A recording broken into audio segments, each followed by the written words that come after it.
യോഹന്നാൻ എഴുതിയ സുവിശേഷം രണ്ടാவது நிருபம் ലേഖനം യോഹന്നാന്റെ ലേഖനം അപ്പോസ്തലൻ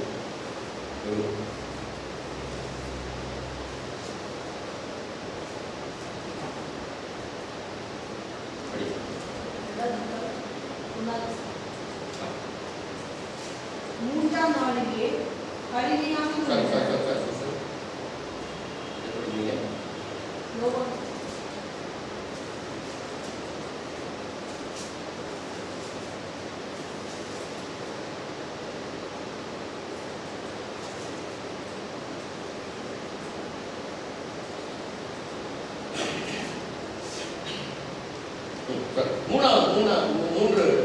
மூன்றாவது Third John chapter 1 3 யோவான் and 1 2 3 யோவான்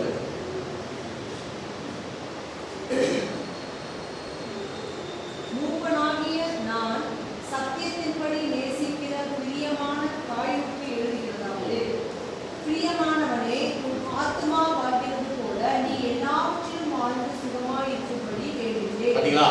பரிசுத்த ஆவியானவர் அப்போஸ்தலனாகிய யோவான் மூலமாக சபைக்கு கொடுக்கக்கூடிய ஒரு பெரிய ஒரு வசனம் வார்த்தை என்ன சொல்றது? உன்னுடைய ஆத்துமா வாழ்வது போல ஆத்மா வாழ்வது போல நீ எல்லாவற்றிலையும் சுகமாக இருந்து சுகமாக இருமகனே அப்படின்னு சொல்லி ஒரு பாடல் ஐயா பெருமன் சொல்ற ஒரு பாடலுக்கு பாடல் அது என்ன சொல்றது? ஆத்மா எப்படி வாழ்கிறதோ அப்படியே நீ எல்லாவற்றிலையும் அப்படின்னா ஆத்மாவிலையும் ஆவியிலையும் சரீரத்திலையும் அப்படின்னு அர்த்தம். அப்படி எழுதியிருக்கிறது ஆத்மாவு சுகமாയിരിക്കുന്നത് പോലെ சகலத்திலும் சுகமாயிருக்கணும்னு ഞാൻ പ്രാർത്ഥിക്കുന്നു. பாருங்க, நான் நிறைய தடவை சொல்லியிருக்கேன், இருந்தாலும் திரும்ப திரும்ப ஆவியானவரை ஞாபகப்படுத்துறேன். ஒரு தடவை ஒரு சர்ச்சில் வந்து ஒரு புது பாஸ் ட்ரான்ஸ்ஃபர் பண்ணி கொடுக்குற இந்த ட்ரெடிஷனல் பெந்தகோஸ்ட் சர்ச்சஸ்ல பார்த்தீங்கன்னா ஐபிசி சர்ச் கார்டு ஏஜி இந்த மாதிரி சர்ச்சில் எல்லாம் நீங்கள் பார்த்தீங்கன்னா பாஸ்டர்ஸ் வந்து 2 வருஷத்துக்கு ஒரு சேஞ்ச் பண்ணிட்டு இருப்பாங்க. பர்மனெண்டாக வைக்க மாட்டாங்க. கொஞ்சம் பாஸ்டர் வருவாங்க, 2 வருஷம் கூடி போனால் 3 வருஷம், கொஞ்சம் இன்னும் சில பாஸ்டர்ஸ் முடிஞ்சு 5 வருஷம் இருப்பாங்க. அதுக்கப்புறம் அவங்க ட்ரான்ஸ்ஃபர் பண்ணிடுவாங்க. ചില സഭകളൊക്കെ നമ്മൾ കാണാറുണ്ട്, അവിടെ പെർമനന്റ് ആയ ഒരു പാസ്റ്റർമാരെ ഇരിക്കാറില്ല. 1-2 വർഷം അല്ലെങ്കിൽ 3 വർഷം, അതാണ് അവരുടെ കാലാവധി. ஒரு தடவை ஒரு பாஸ்டர் சர்ச் ட்ரான்ஸ்ஃபர் பண்ணாரு. அவர் போய் முதல் வாரம் பிரசங்கம் பண்ணாரு. ഒരു പ്രാവശ്യം അവരുടെ ഒരു പാസ്റ്റർ ഷിഫ്റ്റ് ആയി പോയി. അവിടെ ചെന്നവര് വചനം സംസാരിച്ചു. எல்லாருக்கும் பயங்கர சந்தோஷம், பயங்கர சூப்பர் பிரசங்கம் பண்ணியிருக்கிறார். എല്ലാവർക്കും ഭയങ്കര സന്തോഷമായ നല്ല പ്രസംഗമാണ്. எல்லாரும் நல்லா அப்ரிஷியேட் பண்ணாங்க. புதுசாக அவங்க பாஸ்டர் சூப்பராக இருக்காரு, நல்லா பிரசங்கம் பண்ணாங்க. എല്ലാവരും പറഞ്ഞ പാസ്റ്റർ നല്ല പ്രസംഗമായിരുന്നു, പാസ്റ്ററെ ഭയങ്കരമായിട്ട് ഉത്തേജിപ്പിച്ചു. அடுத்த வாரம் எல்லாம் ஒரு வீட்டுக்கு வந்து போயிட்டாங்க. அடுத்த வாரம் ஞாயிற்றுக்கிழமை வந்தாங்க. அன்னைக்கு நல்ல ஆராதனை நடந்துச்சு, உற்சாகமாக ஜனங்கள் ஆராதனை பண்ணாங்க. அன்னைக்கு பிரசங்கம் பண்ணாரு. போன வாரம் பண்ண அதே பிரசங்கம் அன்னைக்கு பண்ணாரு. അടുത്ത ആഴ്ച വീണ്ടും ആളുകൾ വന്നു, എല്ലാവരും ആരാധിച്ചു, വചനം കേട്ടു. അതേ കഴിഞ്ഞ ആഴ്ച ഏത് വചനം കേട്ടു അത് തന്നെയായിരുന്നു. ஜனங்களுக்கு ஒரு சந்தேகம், நல்லா பிரசங்கம் நல்லா இருந்துச்சு, உற்சாகமாக இருக்கிறாங்க. ஆனால் ஜனங்களுக்கு ஒரு சந்தேகம், வாஷ் ஷிஃப்டிங் எல்லாம் பண்ணி வந்தனால அதை செட்டிங் பண்ணி பண்ணுறது நேரம் தான் போகிறதுனால புது பிரசங்கம் ப்ரிப்பேர் பண்ணுறதுக்கு டைம் கிடைக்கும் உங்களுக்கு அப்படின்னு சந்தோஷம். சரி ஓகேன்னு சொல்லி கொடுத்தாங்க. അപ്പോൾ അവിടുത്തെ വിശ്വാസികൾ വിചാരിച്ചത് പാസ്റ്റർ ഷിഫ്റ്റ് ആയി വന്നതല്ലേ, അപ്പോൾ വചനം ഒന്ന് തയ്യാറാക്കാൻ സമയം കിട്ടി കാണത്തില്ല, അതുകൊണ്ടായിരിക്കും കഴിഞ്ഞ ആഴ്ചത്തെ തന്നെ ഈ ആഴ്ചയും പറഞ്ഞത്. எல்லாம் வீட்டுக்கு போயிட்டாங்க. എല്ലാവരും തിരിച്ചു പോയി. அடுத்த வாரம் வந்தாங்க. അടുത്ത ആഴ്ച நல்ல பாடலாம் பாடி ஆராதனை பண்ணாங்க. എല്ലാവരും പാടി ആരാധിച്ചു. அந்த வாரம் பார்த்தா அதே பிரசங்கம் திரும்ப ஒரு ആ பிரசங்கம். ആഴ്ചയും ആ പാസ്റ്റർ അതേ പ്രസംഗം തന്നെ പ്രസംഗിച്ചു. ஜனங்களுடைய முகம் எல்லாம் ஒரு மாதிரி மாறிடுச்சு. வந்த உற்சாகம் எல்லாம் போயிடுச்சு. വിശ്വാസികളുടെ മുഖം എല്ലാം മാറാൻ തുടങ്ങി, പഴയ ഉത്സാഹം എല്ലാം മാറി. ஆனா ஒண்ணு யாரும் கேட்கல, அப்படியே கிளம்பி போயிட்டாங்க. சரி ஏதோ ആർക്കും ചോദിച്ചില്ല, എല്ലാവരും തിരിച്ചു പോയി. 4வது வாரம் அதே மாதிரி ஆராதனை நடந்துச்சு. നാലാമത്തെ ആഴ്ചയും അങ്ങനെ തന്നെ സംഭവിച്ചു. 4வது வாரம் ஆராதனை முடிஞ்சோடனே பிரசங்கம் ஆரம்பிச்சாரு. 4ാമത്തെ ആഴ്ച ആരാധന കഴിഞ്ഞിട്ട് പ്രസംഗം ആരംഭിച്ചു. அதே பின் பாயிண்ட், അതേ വചനം, அதே பிரசங்கம். അതേ പ്രസംഗം. எல்லாம் ஒரு மாதிரி ஆடி போயிட்டாங்க விசுவாசிகள். വിശ്വാസികൾ എല്ലാവരും ക്ഷീണിച്ചു പോയി. ஆராதனை எல்லாம் முடிச்ச பிறகு ആരാധന കഴിഞ്ഞ ഉടനെ எல்லாம் பாஸ்டர் கேட்டாங்க, പാസ്റ്റർ ചോദിച്ചു, என்னையா நீ முதல் வாரம் வந்தீங்க, நாங்கள் நினைச்சோம் சரி நல்ல பிரசங்கம் பண்ணீங்க, சூப்பராக அதே பிரசங்கம் தான் இன்னைக்கு பண்ணீங்க, பிரசங்கம் நல்லா தான் இருக்குது, ஆனால் அந்த பிரசங்கத்தையே பிரசங்கம் பண்ணிக்கிட்டே வரீங்களே, 2வது வாரம் அதே பண்ணீங்க, 3வது வாரம் அதை பண்ணீங்க, 4வது வாரம் அதவே பண்ணீங்க அப்படின்னு നിങ്ങൾ ആ ഒരു പ്രസംഗം തന്നെയാണല്ലോ കണ്ടിന്യൂ ചെയ്തതെന്ന് அவர் சொன்னாரு. അവർ പറഞ്ഞു, எதுக்காக நான் அந்த பிரசங்கம் நான் நிறைய பிரசங்கம் ப்ரிப்பேர் பண்ணேன், காலையில் இருந்து ஜெபம் பண்ண ஆண்டவரே இன்னைக்கு என்ன பேசணும் அப்படின்னு சொல்லி பிரசங்கம் பண்ணேன். பரிசுத்த ஆவியானவர் என்ன சொன்னார், இதே பிரசங்கத்தை நீ பிரசங்கம் பண்ண அப்படின்னு. എന്തെങ്കിലും ഒത്തിരി പ്രസംഗങ്ങളുണ്ട്, എന്നാൽ ஆண்டவரை ஏன் அதுவே ப்ரேயர் பண்ணிக்கிட்டு அவங்க சொல்லுவாங்க, பாஸ்டருக்கு பிரசங்கம் தெரியாது, பாஸ்டருக்கு வந்து அபிஷேகம் இல்லை, அவருக்கு ஊழியம் தெரியாது அப்படின்னு சொல்லிடுவாங்களே அப்படின்னு சொல்லி சொன்னேன். ഞാൻ കർത്താവിനോട് ചോദിച്ചു, ഞാൻ ഇതുതന്നെ പ്രസംഗിച്ചാൽ വിശ്വാസികൾ വിചാരിക്കും എന്റെ പാസ്റ്ററിനൊന്നും അറിയത്തില്ല. ஆண்டவர் சொன்னாரு, நான் எதுக்கு மூலமா பேசுறேன் அப்படின்னா ஜனங்களுக்கு என்ன உண்டாகணும், மனம் திரும்புதல் உண்டாகணும். അപ്പൊ ദൈവം എന്നോട് പറഞ്ഞു, പ്രസംഗം കേട്ടിട്ട് ആളുകളുടെ ഹൃദയത്തിൽ ഒരു മാനസാന്തരം ഉണ്ടാകും. மனம் திரும்புதல் இல்லைன்னா அடுத்த பிரசங்கத்தை பேசி என்ன பிரயோஜனம்? ആ മാനസാന്തരം ഇല്ലെങ്കിൽ അടുത്ത പ്രസംഗം കേട്ടിട്ട് പ്രയോജനമൊന്നുമില്ല. அதனால என்னைக்கு வரைக்கும் இவங்க மனம் திரும்பாம இருக்காங்களோ அன்னைக்கு வரைக்கும் இதவே கண்டினியூ பண்ண அப்படின்ட்டாரு. അതുകൊണ്ട് നീ എപ്പോ വരെ അവർക്ക് മാനസാന്തരം ഉണ്ടാകുന്നില്ലയോ അതുവരെ നീ തന്നെ പ്രസംഗിച്ചുകൊണ്ടിരിക്കും. அது மாதிரி நான் சில நேரத்துல வந்து தொடர்ந்து சில காரியங்களை சில என்ன சொல்றது காரியங்களை கண்டினியூ பண்ணு. போன வாரம் பேசுறது சில நேரத்தில் பேசுறதுக்கு வாய்ப்பு உண்டு, முதல் வாரம் பேசுறது வாய்ப்பு உண்டு. ஆனால் நீங்க என்ன பண்ண அப்படின்னா அதை புரிஞ்சுக்கணும், எதுக்காக அப்படி சொல்றாங்க அப்படின்னு புரிஞ்சுக்கணும். അതുപോലെ ഞാനും ചിലപ്പോൾ പറഞ്ഞ കാര്യങ്ങൾ വീണ്ടും പറയാറുണ്ട്, അത് എന്തിനാണെന്ന് നിങ്ങൾ മനസ്സിലാക്കണം. பாருங்க, வேதத்துல வந்து நம்ம ஆவி அப்படின்னு சொல்லிட்டு உங்களுடைய ஆத்மா வாழ்வது போல நீ எல்லாவற்றிலையும் சுகமாக இருக்க வேண்டும் அப்படின்னு சொல்லி பரிசுத்த ஆவியானவர் சொல்லுகிறார். അവിടെ നമ്മൾ വായിച്ചു, നിന്റെ ആത്മാവ് ശുഭമായിരിക്കുന്നത് പോലെ നീ സകലത്തിലും സുഖവുമായിരിക്കണം. ஆத்மா என்று சொல்லக்கூடியது மனிதனுடைய முக்கியமான ஒரு பகுதி. നമ്മുടെ ആത്മാവ് എന്ന് പറയുന്നത് നമ്മുടെ ജീവിതത്തിന്റെ ഒരു പകുതി ഭാഗമാണ്. மனிதனுடைய வாழ்க்கையில மாற்றத்தை கொண்டு வர தேவன் கிரியை செய்யக்கூடிய இடம் தான் ஆத்மா. മനുഷ്യന്റെ ജീവിതത്തിൽ മാറ്റങ്ങളെ കൊണ്ടുവരുവാൻ വേണ്ടി ദൈവം പ്രവർത്തിക്കുന്ന ഏരിയ ആണ് ആത്മാവ്. நீங்க எல்லாரும் வீட்ல பாத்திரங்கள் விளக்குறீங்க, നമ്മളെല്ലാവരും വീട്ടിൽ പാത്രം കഴുകാറുണ്ട്. பாத்திரத்தை முதல்ல எங்க விளக்குவீங்க? നമ്മൾ പാത്രം ആദ്യം കഴുകുന്നത് ഏത് ഭാഗമാണ്? പാത്രത്തിന്റെ ഏത് ഭാഗമാണ് നമ്മൾ ആദ്യം കഴുകുന്നത്? പാത്രം കഴുകുമ്പോൾ ഏത് ഭാഗമാണ് ആദ്യം കഴുകുന്നത്? தண்ணி ஊற்றி பாத்திரத்தை என்ன பண்ணுவீங்க? எங்க கழுவுவீங்க? வெளியே இதுதானே? யாருமே வெளியே போய் இதை கழுவ மாட்டாங்க. இன்னைக்கு இருந்து கவனிச்சுட்டாங்க. പാത്രം കഴുകുമ്പോൾ ശ്രദ്ധിക്കണം, നമ്മൾ എപ്പോഴും കഴുകുന്ന അകത്തുനിന്നായിരിക്കും ആദ്യം തുടങ്ങുന്നത്. எல்லாருமே பாத்திரம் கழுவுற உள்ளதான் கழுவுவாங்க. ആമേൻ. தேவனும் அதேதான், உள்ளத்தை கழுவுவாங்க. ദൈവവും അങ്ങനെയാണ്, ആദ്യം കഴുകുന്നത് അകഭാഗമാണ്. உள்ளம் கழுவப்படுகிற பொழுது வெளியரங்கமாகவும் வித்தியாசம் வராது. നമ്മുടെ ഉള്ളം ശുദ്ധീകരിച്ചു തുടങ്ങുമ്പോൾ പുറഭാഗവും ശുദ്ധീകരിക്കും. வெளியில நல்லா மீசெல்லாம் எடுத்து அமிதாபச்சன் மாதிரி நல்லா நகை எல்லாத்தையும் கலட்டி போட்டு white and white shirt pant எல்லாம் ஒயிட் அண்ட் ஒயிட் சுடிதார் சட்டை எல்லாம் போட்டு நீங்க தெரிஞ்சாலும் உள்ளுக்குள்ள உங்களுக்கு மாற்றம் வரலன்னா ஒரு பிரயோஜனம். വെളിയില മീശയെല്ലാം പഠിച്ചാൽ ക്ലീൻ ഷെവായി വൈറ്റൊക്കെ ഇട്ട് ഷർട്ടും പാൻറ്റും ഒക്കെ ഇട്ട് നടന്നാലും നമ്മുടെ അകം ശുദ്ധമല്ലെങ്കിൽ ഒരു പ്രയോജനമില്ല. ஆண்டவர் அதனால என்ன பண்ணுவாரு, நம்முடைய ஆத்மாவுக்கு தான் வித்தியாசத்தை கொண்டு வருகிறோம். इसलिए നമ്മുടെ ദൈവം എന്താണ് ആദ്യം ചെയ്യുന്നത്? നമ്മുടെ ആത്മാവിലാണ് വ്യത്യാസം. நிறைய தடவை சொல்லியிருக்கிறேன், ஒரு மனிதனுடைய வாழ்க்கை என்று சொல்லக்கூடிய ஒரு மரத்தை போன்றது. ഒരു മനുഷ്യന്റെ ജീവിതം എന്ന് പറയുന്നത് ഒരു വൃക്ഷമാണ്. நீங்கள் நான் அது யோபுடைய புத்தகத்துல கூட எழுதப்பட்டிருக்கு, நீங்க படிச்சு பாருங்க. அப்புறமா 10வது அதிகாரம் நினைக்கிறேன், அது எழுதப்பட்டிருக்கு. ഈ യോബിന്റെ പുസ്തകത്തിൽ ഒരു മനുഷ്യന്റെ ജീവിതത്തെ പറ്റി എഴുതിയിട്ടുണ്ട്. அது ஒரு மரம் எப்படி இருக்கிறதோ அப்படிதான் ஒரு மனிதனுடைய வாழ்க்கை இருக்கும். അതിൽ ഒരു വൃക്ഷം എങ്ങനെ ഇരിക്കുന്നു അതേ മാതിരിയായിരിക്കും ഒരു മനുഷ്യന്റെ ജീവിതം. அந்த மரத்தினுடைய வேர்கள் மனிதனுடைய ஆத்மாவை குறிக்கிறது. ഒരു വൃക്ഷത്തിന്റെ വേരിനെയാണ് ആത്മാവായിട്ട് കൂട്ടിച്ചേർത്തിരിക്കുന്നത്. அதனுடைய கிளைகள் மரங்கள் வந்து அவருடைய ஆவியை குறிக்கிறது. അതിന്റെ തടി അതിന്റെ ആവി അല്ലെങ്കിൽ പ്രാണനെ കാണിക്കുന്നു. அதனுடைய இலைகளும் காய்களும் அதனுடைய ഫിനാൻഷ്യൽ ഏരിയ இல்லைன்னா பிசிக்கல் ஏரியாவை காட்டுகிறது. അതിൽ നിന്ന് പുറപ്പെടുന്ന ഫലങ്ങൾ അതിന്റെ സാമ്പത്തിക ഇടപാട് ഫിനാൻഷ്യൽ ഏരിയയെ കാണിക്കുന്നു. ஜெபம் பண்ணுங்க தொடர்ந்து. அந்த காரியம் சொல்ல மறந்துட்டேன், நல்ல வேலைக்கு இந்த நேரத்தில் கரண்ட் போனது நல்லதான். நம்முடைய இன்வெர்டர் பேட்டரி எல்லாம் வந்து ரெடியாக தயார் பண்ணி வச்சிருக்கிறாங்க. அதுக்கு சில பணங்கள் கொடுக்க வேண்டியது, கொடுத்தாச்சுன்னா இன்வெர்டர் வந்து ஃபிட் பண்ணிடுவாங்க. சாரி, ஒரு வருஷமாக நம்ம உபயோகம் பண்ணாமல் இருந்தபடினால பேட்டரி ஃபுல்லாக டவுன் ஆகி போனதுனால அதை ரீபேட்டரி பண்ண வேண்டியது இருந்துச்சு. ஸோ இன்வெர்டர் வந்து நம்ம வந்து சர்வீஸ்க்காக கொடுத்துருக்குறோம். ஸோ அவங்க எல்லாம் ரெடி பண்ணி வச்சுருக்காங்க, அதை தொடர்ந்து ஃபிட் பண்ண முடியாது. தொடர்ந்து ஜோ பண்ணிக்கோங்க. ஸோ ஒரு 5 நிமிஷம் பொறுத்ததுக்கு கரண்ட் வரும். அப்போ என்ன நினைக்கிறது அப்படின்னு கேட்டிங்கன்னா, அந்த மரத்தினுடைய கிளை எப்படி மரம் எப்படி முழுவதாக இருக்கிறதோ, அதுக்கு அந்த 3 பகுதிகள் எப்படி இருப்பதோ அதே போலதான் மனிதனுடைய சரீரமும் மனிதனை தேவன் படைத்திருக்கிறார். ആ വൃക്ഷത്തിന്റെ 3 ഭാഗങ്ങൾ എങ്ങനെയാണോ അതേ മാതിരി തന്നെയാണ് ദൈവം ഒരു മനുഷ്യനെ സൃഷ്ടിച്ചിരിക്കുന്നത്. நீங்க டெல்லியில மரங்களை பாத்தீங்களா, மழை பெஞ்சுச்சுன்னா என்ன ஆயிரும், காத்து அடிச்ச உடனே மரங்கள் கீழே விழுந்துடும். ദില്ലിയിലെ മരങ്ങളൊക്കെ നമ്മൾ കണ്ടിട്ടുണ്ടാവും. അത് ഒരു മഴ പെയ്താൽ അല്ലെങ്കിൽ ഒരു കാറ്റടിച്ചാൽ അടിച്ചാൽ ഉടനെ അത് മറിഞ്ഞു വീഴും. ஏன் விழுகிறது காரணம் என்ன சொல்ல முடியுமா? അത് വീഴുന്നതിന്റെ കാരണം എന്താണ്? யாரா சொல்ல முடியுமா? வேர் இருக்குது, ஆனா அந்த வேர் எப்படி இல்ல, ஆழமாக இறங்காமல் மேலாப்புல இருக்கு. மண்ணுக்கு மேலாக மட்டும் வேர் இருக்கு. அது வேரோடு പക്ഷേ അതിന്റെ വേരെല്ലാം മണ്ണിന് മുകളിലായിരിക്കും, മണ്ണിന് അടിയിലോട്ട് വേര് പോയിട്ടില്ല. அப்படிப்பட்ட மரங்கள் எல்லாமே விழுந்துரும். അങ്ങനെയുള്ള മരങ്ങൾ വേഗം വീണു പോകും. அதுபோல ஆவிக்குரிய வாழ்க்கையில ஆழமாக வேர் இறங்கி இருக்கக்கூடிய மனிதன் மட்டும்தான் நிலை நிற்பான். பிரச்சனைகள் வரும்பொழுது அந்த வேர் இல்லாதவன் விழுந்து விடுவான்.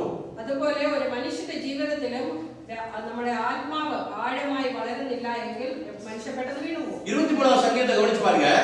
23ാമത്തെ സങ്കീർത്തനം വായിച്ചു നോക്കൂ. சாரி 1ാം சங்கீதம் 23ல 1ാம் சங்கீதம் സങ്കീർത്തനം 1 அதோட 2வது பகுதி என்ன எழுதப்பட்டிருக்கு? അതിലെ രണ്ടാമത്തെ ഭാഗം என்ன எழுதிருக்கு? யாராவது சொல்ல முடியுமா? 1ாம் சங்கீதம். அதுக்கெல்லாம் பைபிள் எடுத்து படிக்கணுமா? இரவும் பகலுமாக தேவனுடைய படிய சொல்லுங்க. சரி, முதல்ல இருந்து சொல்லு. சில பேருக்கு என்ன இடையில ஸ்டார்டிங் ரோல் வரும். 2வது வசனத்துக்கு கேட்ட ஸ்டார்டிங் ரோல் ஆயிரும். முதல் வசனத்துக்கு சொல்லுங்க பார்க்கலாம். முதல் சங்கீதம் 1ாம் சங்கீதம். പാപികളുടെ വഴിയിൽ നിൽക്കാതെ പരിഹാസികളുടെ ഇടപെടൽ ഇരിക്കാതെ യഹോവയുടെ ന്യായപ്രമാണത്തിൽ സന്തോഷിച്ച് അവരുടെ ന്യായപ്രമാണത്തിൽ மலையாளம் இங்க தமிழ் படி. ரெண்டு படிக்கிறோம். கர்த்தருடைய வேதத்தில் பிரியமாய் பாத்தீங்களா? கர்த்தருடைய வேதத்தில் பிரியமாய் இருந்து இரவும் பகலும் தியானிக்க இரவும் பகலும் தியானமாய் இருக்கிற மனுஷன் பாக்கியவான். அவன் எப்படி இருப்பானா? படிங்க. அவன் நீர்க்கால்களின் ஓரமாய் நடப்பட்டு அவன் நீர்க்கால்களின் ஓரமாக நடப்பட்டு. பாத்தீங்கன்னா நீர்க்காலின் ஓரமாக நடப்படக்கூடிய மரத்துக்கு ஒரு ஸ்பெஷாலிட்டி இருக்கு. വെള്ളത്തിന് അരികിൽ നടപ്പെട്ടിരിക്കുന്ന വൃക്ഷത്തിന് ഒരു പ്രത്യേകതയുണ്ട്. என்ன தெரியுங்களா? மண் வந்து அது இடையில இருக்கக்கூடிய மணல் வந்து மண் எப்படி இருக்கு தெரியுங்களா? நல்லா மெதுமெதுன்னு இருக்கும். അത് അവിടുത്തെ നദിയുടെ കരയിലുള്ള വെള്ളത്തിനരികിലുള്ള മണ്ണ് എപ്പോഴും നല്ല സോഫ്റ്റ് ആയിരിക്കും. இந்த மலைகளிலேயும் இந்த கட்டாந்தரைகளில் இருக்கக்கூடிய மரங்களை நீங்க பாத்தீங்கன்னா ரொம்ப கஷ்டமா இருக்கும். அதோட வேர் இறங்கி இருக்கு. മലയിലും കല്ലിനിടയിലും ഒക്കെയുള്ള വൃക്ഷങ്ങളെ നോക്കി നമുക്ക് മനസ്സിലാവും അതിന്റെ വേര് താഴോട്ട് പോകാൻ ഭയങ്കര ബുദ്ധിമുട്ടാണ്. ആടുകൾക്കിടയില് നദികൾക്കിടയിൽ இருக்கக்கூடிய மரங்களை நீங்க பாத்தீங்கன்னா செழிப்பா இருக்கும். എന്നാൽ നദിക്കരയിലോ അല്ലെ വെള്ളത്തിന്റെ കരയിലോ ഒക്കെ നിൽക്കുന്ന മരങ്ങള് അതിന്റെ മണ്ണ് നല്ല സോഫ്റ്റ് ആണ്. அந்த வேர் ஆழமாக இறங்கி தண்ணீர் எங்க இருக்கோ அந்த பக்கம் அந்த வேர் போயிடும். അതിന്റെ വേര് എത്രയും ആഴത്തിലോട്ട് പോകാമോ അത്രയും പോയി വെള്ളം എവിടെ കിട്ടുമോ അവിടേക്ക് അത് പോകും. அப்படிப்பட்ட மரத்துக்கு என்ன நடக்கும் அப்படின்னு சங்கீதக்காரன் சொல்லுகிறான். படிங்க. ആ മരത്തിനൊരു പ്രത്യേകത ഉണ്ടെന്നാണ് ഇവിടെ പറയുന്നത്. அவன் நீர்க்கால்களின் ஓரமாய் நடப்பட்டு தன் காலத்தில் தன் கனியை தந்து இலையுதிராய் இருக்கிற மரத்தை போல இருக்கும். பாத்தீங்களா? அப்படிப்பட்ட மரம் எப்படி இருக்குமா? ஏற்ற வேளையில கனி கொடுக்கும். முதல் விஷயம். தக்க காலத்து பலன் கொடுக்கும். ஆமென். இரண்டாவது என்ன அப்படின்னு கேட்டீங்கன்னா அதோட இலை உதிராது. അതിന്റെ ഇല ഒരിക്കലും വാടത്തില്ല. அப்படின்னா வெயில் அடிச்சுனா எவ்வளவு வெயில் அடிச்சாலும் அது காஞ்சு போகாது. എത്ര വെയിൽ അടിച്ചാലും അതിന്റെ ഇല വാടി പോകത്തില്ല. பாத்தீங்களா? ஏற்ற வேளையில கனி கொடுக்கும். இரண்டாவது இலை உதிராது. സമയത്ത് അത് ഫലം തരും. അതിന്റെ ഇല വാടത്തില്ല. இதே போலதான் பரிசுத்த ஆவியானவர் என்கிற நதியோடு சேர்ந்து நீங்கள் நடப்பட்டிருந்தால் അതേപോലെ നമ്മൾ പരിശുദ്ധാത്മാവാകുന്ന ആ വെള്ളത്തിനോട് ചേർന്ന് നിന്നാൽ உங்களுடைய ஆவிக்குரிய காரியங்களிலேயும் சரீர பிரகாரமான காரியங்களிலேயும் நீங்கள் ஆசீர்வதிக்கப்பட்டிருப்பீங்க. അതുപോലെ നമ്മുടെ ആത്മീയ കാര്യങ്ങളായാലും ശരീരത്തിലും എങ്ങനെ ഏത് ഏരിയ ആയാലും നമ്മൾ അനുഗ്രഹിക്കപ്പെട്ടിരിക്കും. ஏன்னா உங்களுடைய ஆத்மா என்று சொல்லக்கூடிய வேர் எங்கே இறங்கி இருக்குதா? தேவனுடைய வசனத்துக்குள்ள இறங்கி இருக்குது. ஹalleluya. നമ്മുടെ ആത്മാവ് എവിടോട്ട് പോയിരിക്കും? നമ്മുടെ ദൈവത്തിന്റെ വചനത്തിലോട്ടാണ് അത് ആഴ്ന്നിറങ്ങി. 24 சங்கீதம் நம்ம படிச்சோம். அதுல என்ன எழுதப்பட்டிருக்கு? சங்கீதத்தோட ஒரு வசனம் எடுத்து படிக்கலாம். നമ്മൾ ഇന്ന് രാവിലെ പഠിച്ച 27ാം സങ്കീർത്തനം അതിലെന്താണ് എഴുതിയിരിക്കുന്നത്? கொஞ்சம் பொறுத்து கொள்ளுங்க. கொடுக்க மாட்டோம். ஆல்ரெடி எப்படி கொடுத்தா அது இருக்குது. இல்ல கரண்ட் கட் ஆயிடுச்சு.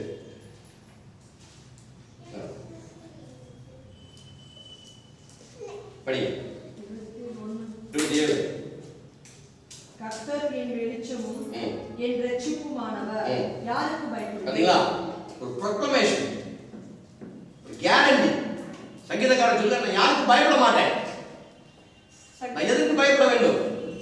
சங்கீதத்தில் எழுதியாளு പറയാണ്, ഞാൻ ആരെയും പേടിക്കുകയില്ല. ഞാൻ എന്തിനാരെ പേടിക്കണം? ஏன் தெரியுமா? சங்கீதக்காரனுடைய ஆவிக்குரிய வேறு எங்க இறங்கி இருக்குது? தேவனுடைய வசனத்துக்குள்ள இறங்கி இருக்கு. വചനം എഴുതിയ ആള് ഈ സങ്കീർത്തനം ലേഖനത്തിന് എഴുതിയ ആള് പറയാണ്, ഞാൻ എന്തിനു പേടിക്കണം? എന്തുകൊണ്ടെന്നാൽ എന്റെ ആത്മാവ് ദൈവത്തിന്റെ വചനത്തിൽ ഉറപ്പുള്ളതാണ്. தேவனுக்குள்ள அவரோட வேர் இறங்கி இருக்கு. ദൈവത്തിന്റെ വചനത്തിലാണ്, ദൈവത്തിലാണ് ആ വേര് ഇറങ്ങിയിരിക്കുക. அதனால என்ன சொல்ற? 3ஆம் வசனம் படிங்க. எனக்கு விரோதமாக ஒரு பாளையம் இறங்கினாலும் என் இருதயம் பயப்படாது, என் மேல் யுத்தம் எழுப்பினாலும் இதனால நான் நம்பிக்கையாக இருப்பேன். ஆமென். பாத்தீங்களா? ഈ യുദ്ധം നേരിട്ടാലും ഞാൻ ഭയപ്പെടത്തില്ല. அதனால தான் யோவான்ல பரிசுத்த ஆவியானவர் சொல்கிறார், என் பிரியனே உன்னுடைய ஆத்துமா எப்படி இருக்கிறது? சுகமாய் இருப்பது போல. ஆத்மா தேவனுக்குள்ள சுகமாய் இருக்குது. தேவனுடைய வார்த்தைக்குள்ள விசுவாசமா இருக்கிறபடினால, தேவனுக்குள்ள விசுவாசமா இருக்கிறபடினால, தேவனையே சார்ந்து இருக்கிறபடினால அந்த ஆத்மா எப்பொழுது எப்படி இருக்குதா? சுகமாக இருக்கிறதா. നമ്മുടെ ആത്മാവ് ദൈവത്തോട് ചേർന്നിരിക്കുന്നത് കൊണ്ട് നമ്മൾ എപ്പോഴും നമ്മുടെ ആത്മാവ് പ്രാണനും സുഖമായിട്ടിരിക്കും. ആമേൻ. அதனால சரீர பிரகாரமாகவோ பணபரமான காரியங்களிலோ அந்த மனிதன் பயப்பட வேண்டிய அவசியம் கிடையாது. ഇതിന്റെ മനുഷ്യന് ഒരു കാര്യത്തിലും പേടിക്കേണ്ട കാര്യമില്ല. ஆமென். ஏனென்றால் தேவனுக்குள் அந்த ஆத்மா வேரூன்றி இருக்கிறது. എന്നാൽ അവന്റെ ആത്മാവ് ദൈവത്തിൽ ആഴമായി വേരിറങ്ങിയാണ്. ஹல்லேலூயா. இந்த ஆண்டவர் என்ன செய்றார் அப்படினா நம்முடைய ஆத்மாவுக்குள்ள தான் ஆசீர்வாதங்களை கொண்டு வருவார். ദൈവം നമ്മുടെ ആത്മീയ മണ്ഡലത്തിലാണ് അനുഗ്രഹങ്ങളെ കൊണ്ടുവരുന്നത്. எபேசியர் 1ஆம் அதிகாரம் 3ஆம் வசனத்தை கூட எடுத்து ஒரு முறை படிப்போமா? എഫേഷ്യൻസ് 1:3.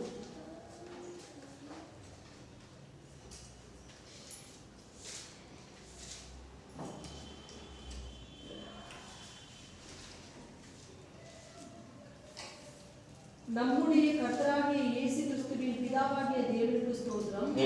அவர் கிறிஸ்துவுக்குள் உன்னதங்களிலே ஆவிக்குரிய சகல ஆசீர்வாதத்தினாலும் நம்மை ஆசீர்வதித்திருக்கிறார். அப்படியே அந்த இடத்துல அந்த மாதிரி எழுதி இருக்கு. படிச்சீங்களா? என்ன எழுதி இருக்கு அதை படிக்கணும். என்ன எழுதி இருக்கு? அதை என்ன எழுதி இருக்கு நீங்க கவனிச்சீங்க? அதை படிக்க சொல்லுங்க.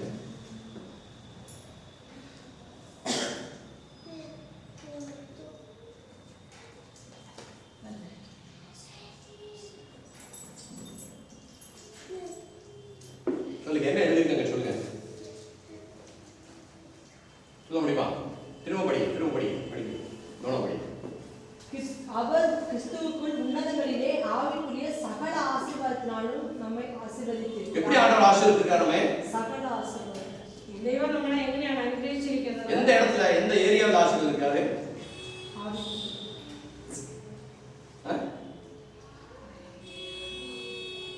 ஆவிக்குரிய ஆசீர்வாதம், ആത്മീയ അനുഗ്രഹങ്ങൾ.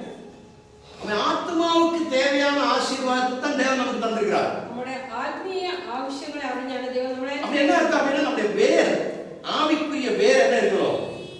ஆழமாக ஆவிக்குரிய காரியங்களில் இறங்கி இருக்க வேண்டும். നമ്മുടെ ആത്മാവെന്ന വേര് ദൈവത്തിന്റെ വചനത്തിൽ ദൈവത്തിന്റെ കാര്യങ്ങൾ ആഴമായി ഇറങ്ങിയിരിക്കും. ஆமென். அப்படி ஆவிக்குரிய காரியங்களுக்குள் நம்முடைய வேர் இறங்கி இருந்தால், അങ്ങനെ നമ്മുടെ ആത്മാവിന്റെ വേര് ആഴത്തിൽ പോകുമ്പോൾ, அந்த மரம், ஒரு மரத்தினுடைய வேர் எப்படி ஆழமாக தண்ணீருக்குள்ள இறங்கி இருக்கிறதோ, மணலுக்குள்ள இறங்கி இருக்கிறதோ, அந்த மரம் எப்படி இருக்குமா? ஒன்னாம் சங்கீதம் எப்படி படிச்சோம்? ஏற்ற வேளையில் அதை கனி கொடுக்கும். ഒരു വൃക്ഷം എങ്ങനെ ആഴമായി അതിന്റെ വേരിനെ ഇറക്കി എങ്ങനെ ഫലം കൊടുക്കുന്നോ അതേ രീതിയിൽ அதுக்கடுத்து அது மட்டுமல்ல, அதோட இலை வாடி போகாது, உதிர்ந்து போகாது, கீழே விழுந்து போகாது, காய்ந்து போகாது. അതിന്റെ ഇല ഒരിക്കലും വാടത്തില്ല, അത് വീണ് പോകത്തില്ല. எவ்வளவு வெயில் அடிச்சாலும், എത്ര വെയിലടിച്ചാലും, எவ்வளவு பிரச்சனை வந்தாலும், എന്തെല്ലാം പ്രശ്നങ്ങൾ ஆவிக்குரியவன், அவருடைய நம்பிக்கை தேவனுக்குள்ள இருக்கிற மனிதன், அவருடைய ஆவிக்குரிய வேறு தேவனுடைய வார்த்தைக்குள்ள இறுக்கமாக ஆழமாக இறங்கி இருக்கக்கூடிய தேவனுடைய பிள்ளை என்ன பிரச்சனை இந்த பூமியில வந்தாலும் கலங்க மாட்டான். ഒരു ആത്മീയ മനുഷ്യൻ അല്ലെങ്കിൽ ദൈവത്തിന്റെ വചനത്തിൽ ആഴമായി വിശ്വസിക്കുന്ന ഒരു പ്രത്യാശയുള്ള മനുഷ്യൻ അവന്റെ ജീവിതത്തിൽ എന്തെല്ലാം പ്രതിസന്ധി വന്നാലും പ്രശ്നങ്ങൾ വന്നാലും ഒരിക്കലും തളർന്നു പോകത്തില്ല. ஆமென். அது மட்டும் இல்ல, அடுத்த வசனம் நீங்க அதை எடுத்து வச்சிட்டீங்க. அடுத்த வசனம் சங்கீதத்துல அந்த 2ஆம் வசனத்தோட கடைசி பாகம், அது முடியல, அந்த வசனம் படிச்சு முடியல. அங்க என்ன எழுதப்பட்டிருக்கு? அவன் செய்வதெல்லாம் வாய்க்கும். அவன் ചെയ്യുന്നതൊക്കെ സാധിക്കും. பாத்தீங்களா? திரும்ப வார்த்தை விட்டு மனுஷனுக்கு வந்துருச்சு எழுதி முடிக்கிறோம். ஆமென். அப்ப தேவனுக்குள்ள நம்பிக்கையா இருக்கக்கூடிய மனிதன் அவன் எந்த காலங்களிலேயும் அசைக்கப்பட மாட்டான். அது மட்டுமல்ல, அவன் செய்வதெல்லாம் வாய்க்கும். அவன் ചെയ്യുന്നതൊക്കെ സാധിക്കും. அதுக்கு ஒரு உதாரணத்தை சொல்றேன். ஆக்சுவலி இன்னொரு பிரசங்கம் ஏதோ நான் ஒரு பிரசங்கம் தயார் பண்ணிட்டு பரிசுத்த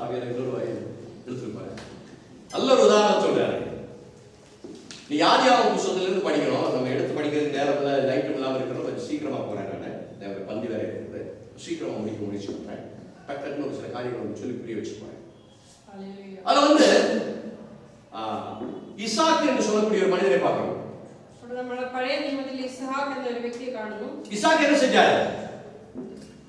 ഇസ്ഹാക്ക് എന്താണ് ചെയ്തത്? தேவனுடைய வார்த்தைக்கு கீழ்ப்படிந்து ദൈവത്തിന്റെ വചനത്തിന് കീഴ്പ്പെട്ട് அவர் தங்கியிருந்த அந்த தேசம் முழுவதும் உலகம் முழுவதும் பஞ்சமா இருந்த காலத்துல ആ ദേശം മുഴുവനും ക്ഷാമമായിരുന്ന കാലത്ത് பஞ்சம் என்ன அர்த்தம்? ക്ഷാമത്തിന്റെ അർത്ഥം എന്താണ്? சொல்ல முடியுமா? ക്ഷാമം എന്നാൽ എന്താണ് അർത്ഥം? பஞ்சம் என்ன சொல்ல முடியுமா? நம்மள பஞ்சம் அனுபவிச்சதால பஞ்சம் என்ன தெரியல. வறுமை. இன்னும் கொஞ்சம் எக்ஸ்பிளைன் பண்ணுங்க. ഒന്നുമില്ലാത്ത അവസ്ഥ. மழை இருக்காது. அங்கிருந்து ஆரம்பிக்கணும். அதான் அது பிடிக்கும். மழை இருக்காது. മഴ കാണത്തില്ല. வயல்வெளிகளில் விளைச்சல் இருக்காது. വയലെല്ലാം ഉണങ്ങിയതായിരിക്കും. தரையெல்லாம் வெடிச்சிருக்கும். വയലിന്റെ தரையெல்லாம் வெண்டிகிரிയിരിക്കും. ஸ்டோரேஜ்ல, அதாவது அரசாங்கத்தில் இருக்கக்கூடிய இந்த ரேஷன் கடைகள் அப்படின்னு சொல்லக்கூடிய ஸ்டோரேஜ்ல, இல்லைன்னா ஃபுட் கார்பரேஷன் ஆஃப் இந்தியா போல இருக்கக்கூடிய அந்த ஸ்டோரேஜ்ல தானியங்கள் இருக்காது. എവിടെയെല്ലാം ആഹാരം കൂട്ടി വെച്ചിരുന്ന സ്ഥലങ്ങളുണ്ടോ അവിടെയൊന്നും ഒന്നും കാണത്തില്ല. ஏதோ அங்கங்க கொஞ்சம் பணக்காரங்க கோடீஸ்வரங்க காசு இருக்கிறவங்களுக்கு மட்டும் சாப்பாடு இருக்கும். വലിയ പണക്കാർക്ക് മാത്രമേ കുറച്ച് ആഹാരം ലഭിക്കൂ. ஏழைகளுக்கு சுத்தமா சாப்பாடு இருக்காது. പാവങ്ങൾക്ക് ഒട്ടും കിട്ടത്തില്ല. அப்படிப்பட்ட ஒரு காலம். അങ്ങനെയുള്ള ഒരു കാലം. இருக்கிறவன் என்ன செய்வான் அப்படின்னு இருக்கிறத சாப்பிட்டு சாகிறதுக்கு முயற்சி பண்ணிருப்பான். ഉള്ളവനും എന്ത് ചെയ്യും? ഉള്ളത് കഴിച്ചു കഴിഞ്ഞിട്ട് ചാകാമെന്ന് വിചാരിച്ചിരിക്കും. ஏரியாவின் காலத்தோட அப்படி ஒரு பஞ்சம் வந்துச்சு. ഏരിയാവിന്റെ സമയത്ത് അങ്ങനെ ഒരു ക്ഷാമം ഉണ്ടായി. அப்பதான் ஒரு விதவையான ஸ்திரீ போய் என்ன பண்றாரு? விறகு பொறுக்கிட்டு இருந்தா. அப்போ ஒரு விதவையாய ஸ்திரீ போய் விறகு பொறுக்கிയാണ്. அப்பதான் ஏலியாவை பாக்குறாங்க. ഏലിയാവിനെ കണ്ടു. ஏலியா சொல்றாரு, எனக்கு ஒரு அப்பத்தை முதல்ல உண்டாக்கிட்டு வா, அது பிறகு நீ உன் பிள்ளை சாப்பிட்டு அப்படின்றாரு. ഏലിയ സ്ത്രീയോട് പറഞ്ഞു, ആദ്യം നീ എനിക്കൊരു അപ്പം ഉണ്ടാക്കി കൊണ്ടുവന്നു, അതിനുശേഷം നീ കഴിച്ച് നീ നിന്റെ മോനെ മരിച്ചു. அப்ப அந்த அம்மா என்ன சொன்னாங்க? സ്ത്രീ എന്താ പറഞ്ഞു? ஐயா, இருக்கிறதே ஒரு ரொட்டி, ஒரு சப்பாத்தி செய்யறதுக்கு மாவு தான் இருக்கு. ഒരു റൊട്ടിക്കുള്ള ഒരു ചപ്പാത്തിക്കുള്ള ആട്ട മാത്രമേ ഉള്ളൂ. அதை பிசைஞ்சு அதை என்ன பண்றது, வேக வச்சு சாப்பிட்டு சாகலாம், நானும் என் பிள்ளைங்க சாகலாம் அப்படின்னு நினைச்சுக்கிட்டு இருக்கோம். ഞാനും എന്റെ മോനും അത് ആ ഒരു റൊട്ടി കഴിച്ചിട്ട് മരിക്കാനിരിക്കുകയാണ്. அப்படிப்பட்ட அதான் பஞ்சம், அதான் முடிஞ்சு வச்சு, அது மேல ஒண்ணும் கிடையாது. അതിനാണ് ക്ഷാമം എന്ന് പറയുന്നത്. അതിന് വേണ്ടി நீங்க வசனத்தை எடுத்து படிச்சுங்க, இசாக்கை பத்தி எழுதியிருக்கிற இடத்துல நீங்க எடுத்து படிச்சுங்க. ஆண்டவருடைய வார்த்தைக்கு கீழ்ப்படிந்தவர் என்ன செஞ்சாரா? அவருக்கு சாப்பிடுறதுக்கு இருந்த விதை எடுத்து வச்சுட்டாரு. ഇസ്ഹാക്കിന്റെ കാലത്തിൽ നമ്മൾ കാണുന്നുണ്ട്, അവർ വിതയ്ക്കാനിരുന്ന വിത്ത് പോലും എടുത്ത് കഴിച്ചു. எப்ப எடுத்து விதைச்சாரு? எப்ப எடுத்து விதைச்சாரு? ഇസ്ഹാക്ക് എന്ന ക്ഷാമകാലം കഴിക്കാൻ വെച്ചിരുന്ന വിതയ്ക്കാൻ വെച്ചിരുന്ന വിത്ത്. खाने के लिए रखा था, वो उठा के बोया। खाने के लिए जो रखा था उसका में कुछ नहीं था, थोड़ा सा पड़ा हुआ था, उन्होंने उसको बोया. அதை எடுத்து வந்து படிக்கிறீங்களா?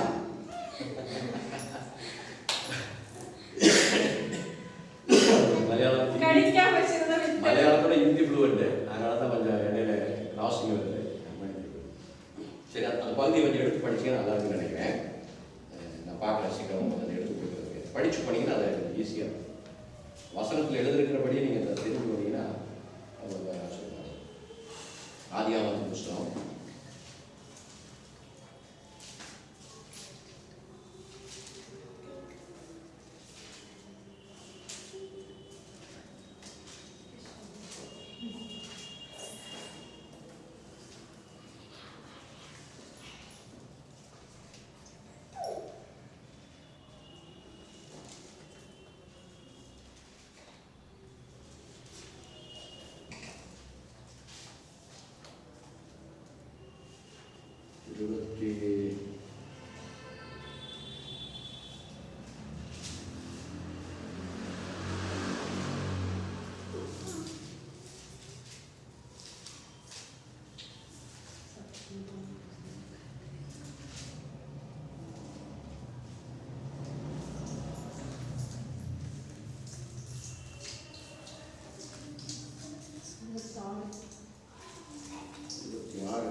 12வது.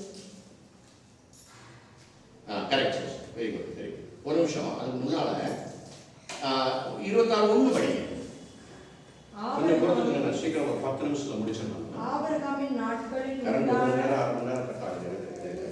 கவனிக்காம இதுவே வைக்க முடியல. ஸோ அந்த வாரத்தில் முயற்சி பண்ணுறோம்.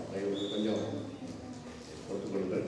படிங்க 26. ஆபிரகாமின் நாட்களில் உண்டான பஞ்சத்தை அல்லாமல் பின்னும் ஒரு பஞ்சம் தேசத்தில் உண்டாயிற்று. சரிங்களா? ஆபிரகாமின் காலத்துல ஒரு பஞ்சம் உண்டாச்சு. அதே போல ஈசாக்கினுடைய காலத்திலையும் பெரிய பஞ்சம் உண்டாச்சு. இந்த பஞ்சத்துல என்ன கிடையாது? மழை கிடையாது, நிலங்கள் எல்லாம் வெடிச்சு இருக்குது, விதை இல்லை, அறுப்பு கிடையாது, സ്റ്റോറേജ് கிடையாது, എതുവും கிடையாது. അബ്രഹാമിന്റെ കാലത്ത് ഒരു ക്ഷാമം ഉണ്ടായിരുന്നു. അതുപോലെ അതേ ക്ഷാമം തന്നെയാണ് ഇസാക്കിന്റെ കാലത്തും ഉണ്ടായത്. ആ സമയത്ത് മഴയില്ല, വിതയില്ല, കൊയ്ത്തില്ല, ഒന്നുമില്ല. രണ്ടാമത്തെ ദിവസം പഠിക്കാം. கர்த்தர் அவனுக்கு தரிசனமாகி, நீ எகிப்துக்கு போகாமல் நான் உனக்கு சொல்லும் தேசத்திலே குடியிரு. நான் உனக்கு சொல்லும் தேசத்திலே குடியிரு. ஆண்டவர் சொன்னாரு, நீ என்னுடைய வார்த்தைக்கு மட்டும் கீழ்ப்படிஞ்சா போதும், பிரச்சனையை சூழ்நிலை என்ன பண்ணக்கூடாது. அதான் தேவனுடைய வார்த்தை. அதை நான் பைபிள் ஸ்டடியில் சொன்னேன். ஆதிம காலங்களில் நம்ம கையில் இருக்கிறது பைபிள் கிடையாது. there is only ரீமா, சொல்லப்படக்கூடிய வார்த்தைகள் மட்டும். there is no logos. லோகோஸ்ல எழுதப்பட்ட வசனம். ரீமா என்று சொன்னால் தேவனுடைய வாயிலிருந்து வரக்கூடிய on the spot word. அதுதான் ரீமா என்று சொல்றது. പഴയ കാലത്ത് ഇതുപോലെ നമ്മുടെ കയ്യിലിരിക്കുന്ന പോലെയുള്ള എഴുതിയ വചനങ്ങൾ ഇല്ലായിരുന്നു. അന്ന് ദൈവത്തിന്റെ വായിൽ നിന്ന് വരുന്ന വചനങ്ങൾ മാത്രമേ ഉണ്ടായിരുന്നുള്ളൂ. அடுத்த ஆண்டவர் என்ன சொல்றாரு? அவனை திடப்படுத்துறார். எப்படி திடப்படுத்துறாரு? 3 இந்த தேசத்திலே வாசம் பண்ணு. எங்க பஞ்சம் இருக்கக்கூடிய, தரம் வெடிச்சு கிடக்கக்கூடிய, தண்ணீர் இல்லாம இருக்கக்கூடிய தேசத்திலேயே நீ வாசம் பண்ணு. நான் உன்னோட கூட இருந்து உன்னை ஆசீர்வதிப்பேன். பாத்தீங்களா? ஆண்டவர் சொல்ற, நான் இந்த பிரச்சனையா இருந்தாலும் நான் உன் கூட இருப்பேன், நீ வார்த்தை மட்டும் கீழ்ப்படிஞ்சா போதும். ஓகே. நான் உனக்கு உன் சந்ததிக்கும் இந்த தேசங்கள் யாவையும் தந்து உன் தகப்பனாகிய ஆபிரகாமுக்கு நான் இட்ட ஆணையை நிறைவேற்றுவேன். இல்லைன்னா வெளியில இருந்த அந்த மெயின் கேட்டை வந்து இது நான் உனக்கும் உன் சந்ததிக்கும் இந்த தேசங்கள் யாவையும் தந்து உன் தகப்பனாகிய ஆபிரகாமுக்கு நான் இட்ட. அது வேண்டாம். அது வந்து ஆபிரகாமுக்கு ஆண்டவர் கொடுத்த வாக்கு தத்தங்களை இன்னொரு முறையாக தன்னுடைய மகனாக இருக்கிற ஈசாக்கு ஆண்டவர் நினைவுபடுத்துகிறார். ஓகே, பாருங்க, ஆண்டவர் சொல்றார், நீ இந்த இடத்துல இரு, இங்க இருந்து என்ன பண்ணிடாத, போயிடாத, நான் உன்னை ஆசீர்வதிப்பேன்னு சொல்றார். ஓகே, ഈ ദേശത്തിൽ നിന്ന് പോകരുത്, ഈ ക്ഷാമമുള്ള ദേശത്ത് തന്നെ നീരിക്കും அப்படின்னு சொல்லி ஆண்டவருடைய வார்த்தைக்கு ஈசாக்கு என்ன பண்றாரு? கீழ்ப்படிகிறார்.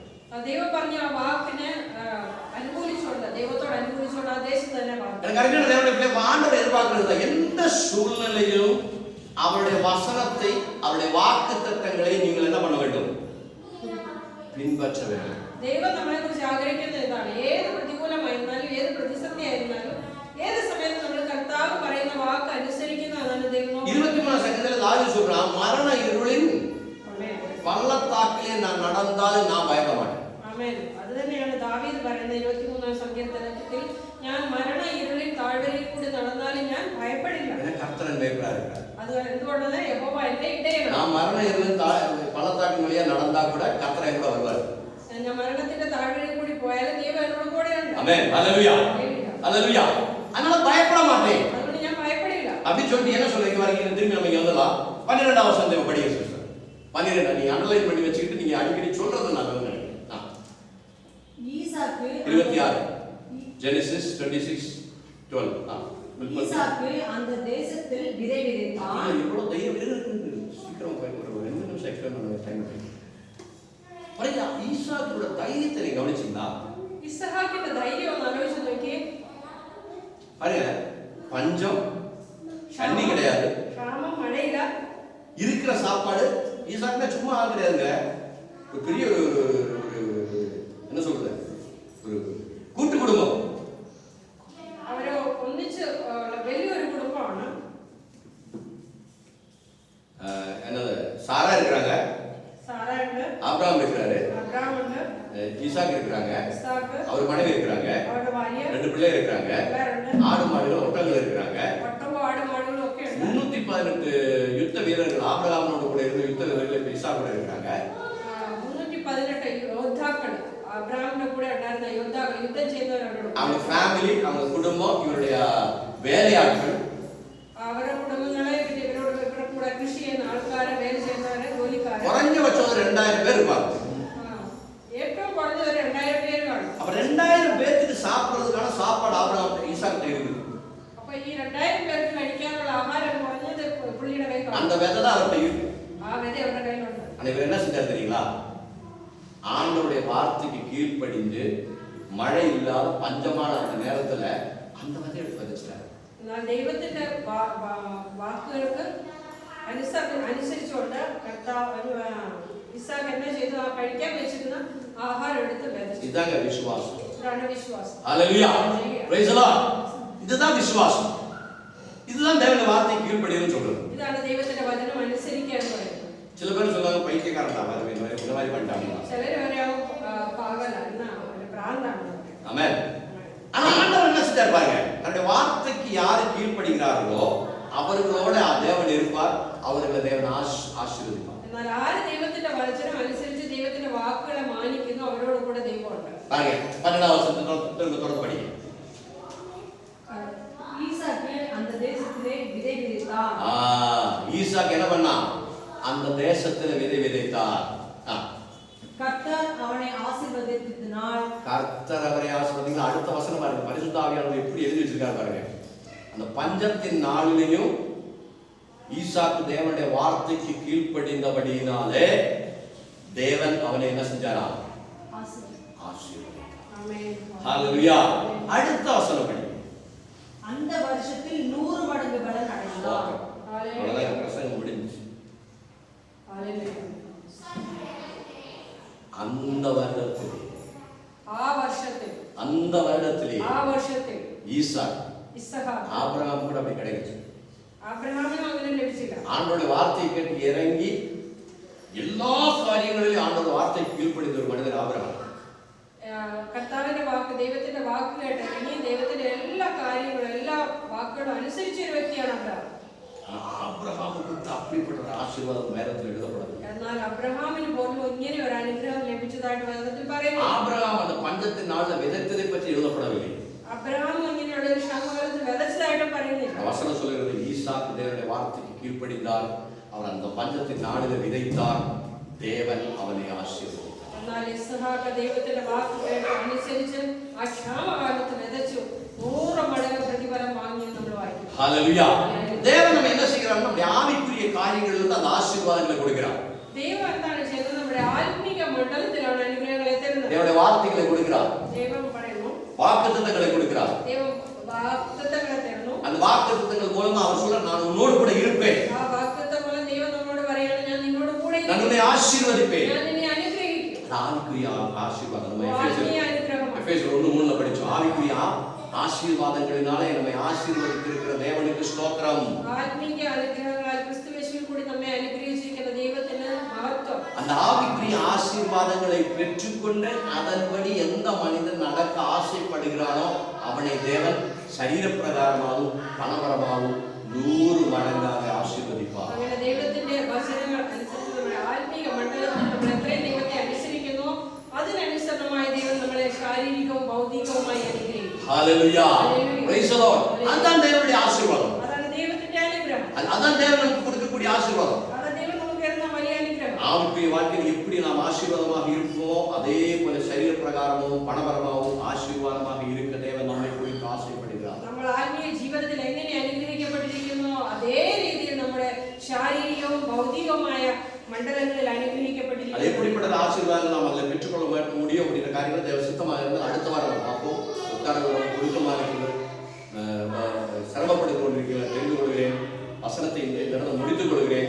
தேவ சித்தமாக இருந்தால் அந்த ஆசீர்வாதங்கள் எப்படிப்பட்டது என்ன அப்படின்றது அடுத்த வாரத்தில் தொடர்ந்து சிந்திப்போம், கண்களை மூடுவோம், சிந்திப்போம். ദൈവത്തിന് ഹിതമായിരുന്നാൽ നമ്മൾ ഇത് മുന്നോട്ട് ചിന്തിക്കുന്നതായിരിക്കും. ഇപ്പോൾ കടന്നില്ലാത്തതിനാൽ ഞങ്ങൾ അവസാനിപ്പിക്കുകയാണ്. കണ്ണുകളടയ്ക്കാൻ നമുക്ക് പ്രാർത്ഥിക്കാം. அன்பின் பரலோக பிதாவே, தார்மீக வேலைக்கு அன்பியோடு துதிக்கிறோம், ஆராதிக்கிறோம், ஸ்தோத்திரம் பண்ணுகிறோம். സ്വർഗീയ പിതാവേ, നല്ല സമയത്തിനായി ഞങ്ങൾ അങ്ങയെ സ്തുതിക്കുന്നു, ആരാധിക്കുന്നു. தேவனை எங்களோடு பேசுகிறபடியால் அன்பியோடு துதிக்கிறோம். അവിടെ നിങ്ങളോട് സംസാരിച്ചതിനായി உங்களுடைய സ്തോത്രം. ஆவிக்குரிய வாழ்க்கையில் நீங்கள் ஆசீர்வதித்திருக்கிறீர்கள், அதற்காக நன்றி.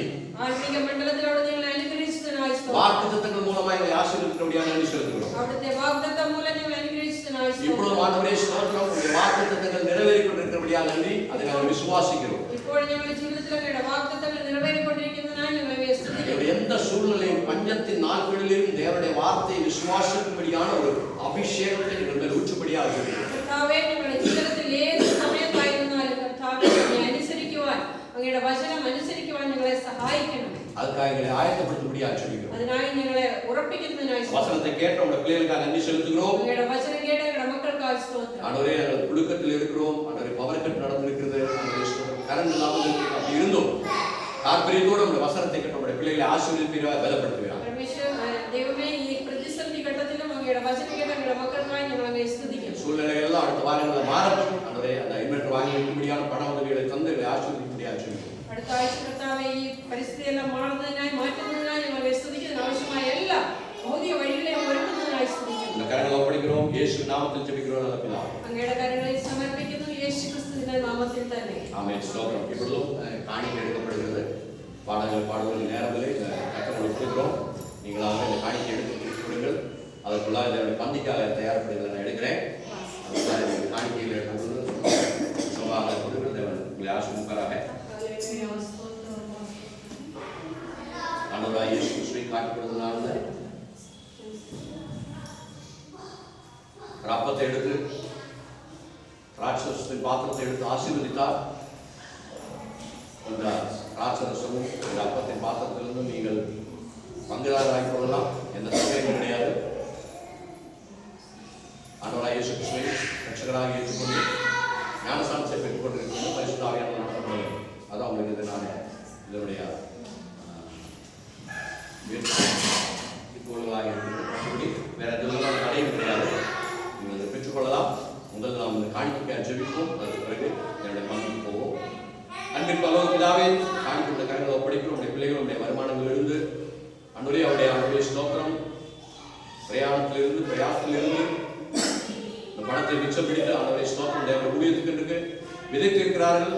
அந்த வசனம் சொல்லுகிறது, அவருடைய ஸ்தோத்திரம் ஈசாக்கு அந்த பஞ்சத்தை 4 விதைத்த போடும் தேவாலயம் நம்முடைய விசுவாசத்தை கனம் பண்ணி 1000 மடங்காக 100 மடங்காக ஆசீர்வதித்து கொடுத்திருக்கிறேன் என்று சொல்லி அவருடைய ஊழியக்காரன் 100 மடங்கு அந்த ஆண்டவருடைய ஸ்தோத்திரம் பிரபாகரன் 1:11 எழுதியிருக்கபடி இன்று நீங்கள் இருப்பதோட 1000 படியாக நீங்கள் ஆசீர்வதிக்கப்படுவீர்கள் என்ற தேவனுடைய வார்த்தையின்படி உடைய பிள்ளைகளை ஆசீர்வதிக்கிறேன்.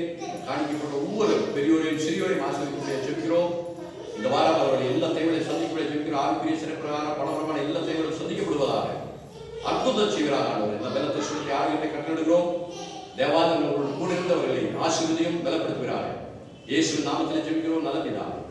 ஆமென். நீங்கள் உட்கார்ந்து சீக்கிரமாக தேவனை பந்திக்க போவோம். அவருடைய இயேசு கிறிஸ்துவை காட்டிக்கொண்டனால அப்பத்தை எடுத்துவிட்டு அதை தேவன் பந்தி கொடுத்தார். அல்லேலூயா. ஆண்டவர் சொன்னார், இதை நீங்கள் வாங்கி புசித்துக் கொள்ளுங்கள். அல்ல, இது என்னுடைய பிற்கப்படக்கூடிய சரீரம். உங்களுடைய பாவத்துக்காக இந்த சரீரம் பிற்கப்படுகிறது. இந்த சரீரத்தை நீங்கள் என்னோடு சேர்ந்து பகிர்ந்து கொள்ளுங்கள். நீங்கள் கூடி வருகிறவர்களுக்கு இதை செய்யுங்கள் என்று சொல்லி ஆண்டவர் இயேசு கிறிஸ்துவை ஆசீர்வதித்து கொடுத்தார். நேரம் இதற்காக அதிகமாக எடுக்கிறபடியால மாதத்தில் ஒரு முறை மட்டும்தான் நாம் இந்த பங்கியை எடுத்துக்கொள்கிறோம். வசனத்தின்படி எல்லா வாரங்களும் எடுக்க வேண்டும். ஆனால் நேரத்தை பெரிதுபடுத்தபடியாக டியூட்டியில் இருக்கிறவங்க இருக்காங்க, ஈவினிங் டியூட்டி போகிறவங்க இருக்காங்க, அவர்களுக்காக மாதத்தில் ஒரு முறை மட்டும்தான் எடுத்துக்கொள்கிறோம். இதில் நீங்கள் எல்லோரும் கலந்து கொள்ளணும். எந்த சபையும் கிடையாது. ரட்சிக்கப்பட்டிருக்க வேண்டும், ஞானஸ்நானத்தை பெற்றுக்கொண்டிருக்க வேண்டும், பரிசுத்த ஆவியானவர் நடத்தப்படும். அவ்வளோதான் அதற்கான ஒரு குறிக்கோள். மற்றபடி எந்த விதமான தடைகள் கிடையாது. நீங்கள் இருக்கிற இடத்துல இருங்கள். நான் உங்களுக்கு பக்கத்தில் வருகிறேன். அப்போ நீங்கள் கரங்களை வைத்து அப்பத்தை பெற்றுக்கொள்ளலாம். அதற்கு திராட்சை ரசத்திற்காக கொடுக்கப்படும். அவைகளை நீங்கள் எடுத்துக்கொள்ளலாம். ஸ்தோத்திரம் பண்ணி நாம் இதை புசிப்போம். தேவனை ஆசீர்வதிப்பாராக. இந்த ஊழியத்துக்காக இந்த ஊழியத்தை ஆசீர்வதிக்கும்படியாக அருமையான அங்கிள் ஜிஃபி சிஸ்டருடைய அப்பா அங்கிள்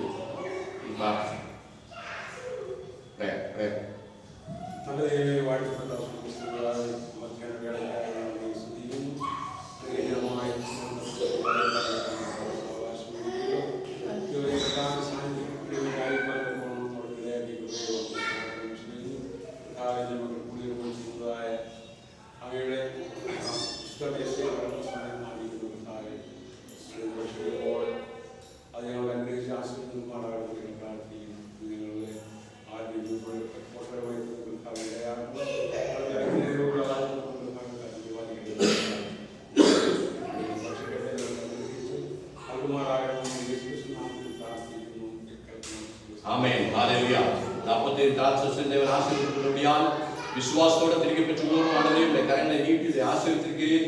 இதை நாங்கள் புசிக்கும் பொழுது குடிக்கும் பொழுது சரீரத்தில் இது பலமாக ஆரோக்கியமாக ஆண்டவரே ஸ்தோத்திரம் 1000 நாட்கள் நீட்டி கொடுக்கும்படியாக நல்ல ஞானத்தையும் அறிவை கொடுக்க முடியாது. தேவனுடைய அபிஷேகம் என்று ஊற்றப்படுவதாக ஆசீர்வதித்தபடியாக நன்றி ஸ்தோத்திரத்தோட பெற்றுக் கொள்கிறோம். ஆமென். ஹல்லேலூயா. ஆண்டவராகிய இயேசு கிறிஸ்துவை காண்பித்தார். அவர் அப்பத்தை எடுத்து அதை விட்டு தன்னுடைய சீடர்களுக்கு இதை வாங்கி புசியுங்கள், தேவன் இதை கொடுத்திருக்கிறார். இது ஆண்டவராகிய இயேசு கிறிஸ்துவுடைய பிற்கப்பட செய்கிறமாக இருக்கிறது. ஆண்டவர் அப்பத்தை கொடுத்தார். நீங்கள் வாங்கி புசியுங்கள், தேவன் இதை ஆசீர்வதிக்கிறார். ஆண்டவராகிய இயேசு கிறிஸ்துவை காண்பித்தார். அப்பத்தை எடுத்து இது உங்களுக்காக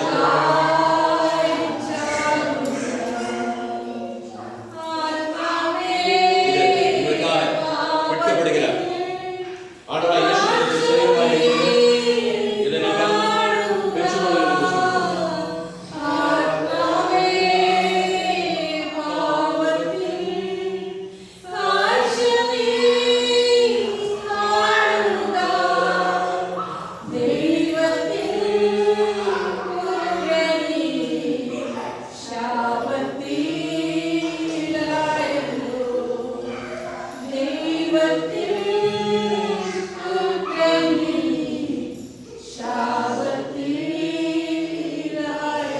நம்முடைய ஸ்தோத்திரம் பண்ணி நாம் புசிப்போமாக. ஸ்தோத்திரம், ஸ்தோத்திரம், ஸ்தோத்திரம், ஸ்தோத்திரம், ஸ்தோத்திரம், ஸ்தோத்திரம்.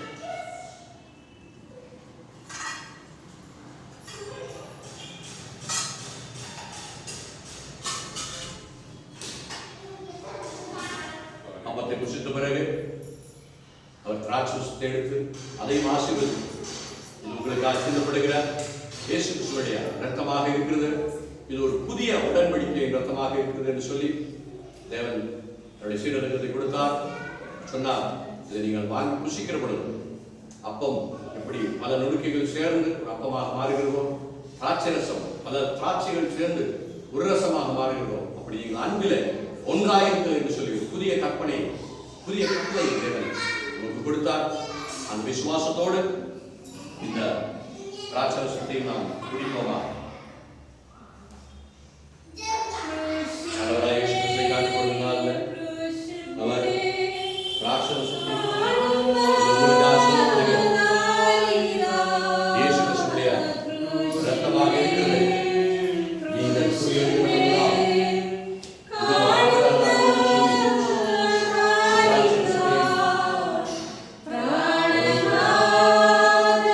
திராட்சை ரசத்தை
Praise the Lord. Hallelujah.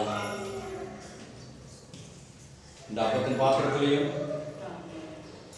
இந்த திராட்சை ரசத்தினுடைய பாத்திரத்திலையும் நிறைய துணுக்கிகள் நிச்சயமாக இருக்கிறது. அவை என்ன தேவைப்பட்டுகிறது என்று கேட்டால், ஆண்டவராகிய இயேசு கிறிஸ்து சொன்னார், இந்த வருகை மட்டும் இது நீங்கள் நினைவாக கொள்ளுங்கள் என்று சொன்னார். ஒன்று, ஆண்டவராகிய இயேசு கிறிஸ்து வரவில்லை, அதனால நாம் இதை தொடர்ந்து செய்கிறோம். இரண்டாவது, நம் மத்தியில் என் சகோதரர்கள், நம்முடைய பிள்ளைகள், வாழ்வு பிள்ளைகள், பெரியோர்கள் இன்னும் ஞானஸ்நானத்தை பெற்றுக்கொள்ளாமல் இருக்கிறாங்க, தேவனை அறியாமல் இருக்கிறாங்க, அவர்களையும் தேவன் இதன் பங்குதாராக மாற்ற முடியாத நாட்களில் சத்தியத்தை தேவன் அவருக்கு தெரியப்படுத்த முடியாது, கண்களை அவர் திறக்க முடியாது. காரியங்களை நினைவு கொண்டு நான் தொடர்ந்து ஜெபித்துக் கொண்டிருக்கும் பொழுது அனிஷா விஷயத்துக்காக ஜெபம்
முதல் வாரத்துல நம்முடைய ஸ்தோத்திரம் முதல் நாள்ல உங்களை துதிக்க ஆராதிக்க உங்களை கூட்டி வந்தபடியா தம்பியோட துதிக்கிறோம். காரியங்களை கடந்து வந்த ஒவ்வொரு பிள்ளைகளையும் உங்களை கரங்களோடு ஒப்படைக்கிறோம். பெரியோரையும் சிறியோரையும் தேவகரங்களை ஒப்படைக்கிறோம். ஆண்டவரே கேட்கப்பட்டதாய வசனங்களை ஆண்டவரே ஸ்தோத்திரம் இயேசுவின் ரத்தத்தால் நாங்கள் உத்தரவிக்கிறோம். அவருடைய வாழ்க்கையில் அது ஆண்டவரே ஸ்தோத்திரம் 30, 60, 100 மடங்காக ஆசீர்வாதமாக மாறட்டும். தேவாலயம் உங்களை பலப்படுத்த முடியாது ஜெபிக்கிறோம். ஆண்டவரே குடும்பங்களை ஒப்படைக்கிறோம். ஆசீர்வதியும் வாரங்கள் நடக்கக்கூடிய ஒரு மீட்டிங்ல உங்களை கரங்களை ஒப்படைக்கிறோம். எல்லா மீட்டிங் ஆசீர்வதிக்க ஜெபிக்கிறோம். முதல்கிழமை ஆண்டவரே பைபிள் ஸ்டடி, வெள்ளிக்கிழமை இருக்கக்கூடிய உபவாச ஜெபங்கள், அடுத்த வாரத்தில் ஆராதனை எல்லாவற்றையும் உங்களை கரங்களை ஒப்படைக்கிறோம். ஆண்டவரே ஆசீர்வாதமாக மாற்றும். நீங்கள் குடும்பங்களை கூட்டி வர முடியாது ஜெபிக்கிறோம். சுற்றுப்புறங்கள் சூழ்நிலையை தொடர்ந்து ஜெபித்துக் கொண்டிருக்கிறோம். தேவாலயம் அற்புதம் செய்கிறாங்க. பெரியோரையும் சிறியோரையும் பிதாக்குமார் பரிசுத்தாவின் நாமத்தில் ஊழியக்காரர் ஆசீர்வதிக்கிறேன். ஆசீர்வாதமாகவே மாறட்டும். ஜெபத்தை கேட்டபடியாக நன்றி. இயேசு கிறிஸ்துவின் நாமத்தில் நாங்கள் ஜெபிக்கிறோம் நல்ல பிதாவே. ஆமென். என் ஆத்துமாவே கர்த்தரை ஸ்தோத்திரி. முழுவதுமே கிறிஸ்து நாமத்தை ஸ்தோத்திரி. என் ஆத்துமாவே கர்த்தரை ஸ்தோத்திரி. கர்த்தர் சித்தங்களை எல்லாவற்றையும் செய்வார். आमीन आमीन। पिता परमेश्वर की प्रेम, यीशु मसीह की करुणा और पवित्र आत्मा की संगति और संवाद हमेशा में यीशु मसीह के दूसरे आगमन तक बने रहे। आमीन आमीन आमीन। Praise the Lord. आनंद आशीर्वाद पारे தொடர்ந்து ஜெபம் பண்ணுங்க. தொடர்ந்து ஹalleluya ஸ்தோத்திரம். தேசத்துக்காக ஜெபம் பண்ணுங்க. கெட்டு போகக்கூடிய ஆத்மாக்களுக்காக தொடர்ந்து ஜெபம் பண்ணுங்க. சபையுடைய